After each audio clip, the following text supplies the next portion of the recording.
Draymond Green got into it with Jalen Green after Game 3, as Dre told Green to go paint his nails, a ruthless chirp that evidently got in Jalen Green's head, given what he had to say about Dre post-game. It was just talking. You know, he can't really do much of anything else, so talking his only way. Did he have a word or two to say to you after the end of the game there? Yeah, the game was over. Don't matter. Do you make a comment about Jalen Green's nails post-game, and did he take umbrage to that, if so? I'm not sure what he took to, but it was a good win for us. Gotta love how Dre just let it go, and another reason why he's in Jalen's head is the fact that, according to the head-to-head matchup data, Jalen Green's shooting just 2 for 9 with Draymond as his primary defender. This video breaks down the film on Draymond's masterclass of a defensive effort, and also looks at what Curry and GP2 did. Stay tuned. Draymond Green's defensive rotations on the perimeter, but more specifically on the interior, to either deny attackers at the rim by reading drives with elite anticipation, or to force the next pass on the drive where he can rotate back and forth with the ability to give multiple efforts on the backside. It's funny how Jalen Green said all Draymond can do is talk, given Draymond's been the anchor to the best defense in the NBA since the All-Star break. Draymond Green moved into 19th all-time in playoff steals. For the most part early on with the ball in his hands, Curry got trapped at the top of half court, but he was able to find his way to the rim, once in semi-transition and another time by splitting a double team in the half court. Despite the aggressive coverage from Houston, Curry stayed aggressive as the game progressed, and it was ultimately Curry's elusive movement without the basketball, along with his passing awareness, that allowed him to ultimately expose one-on-one coverage.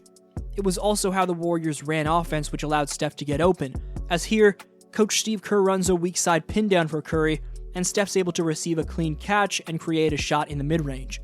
Going to his left, here Curry goes right around this trap to get to the rim, and these next few possessions see Curry isolate both Dillon Brooks and Jalen Green. He shook Brooks with multiple crossovers before pulling up, while he shook Green with a simple jab step.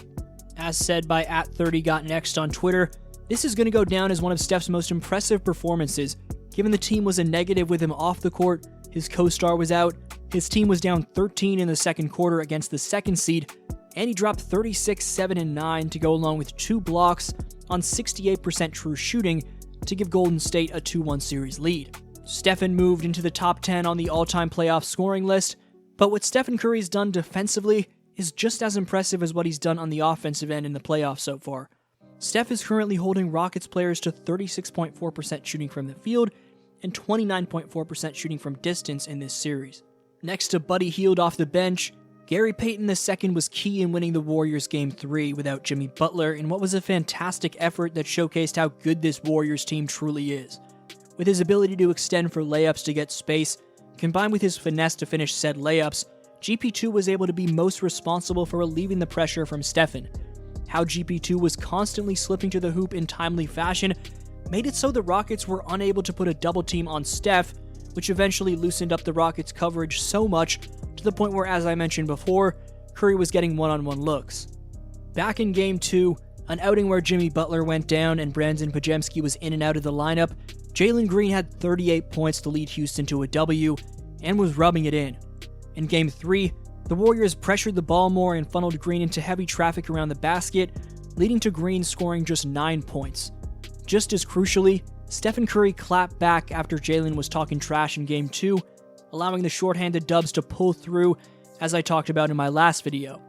How Draymond got in Jalen's head, as we focused on today, was the icing on the cake to a tremendous Warrior W.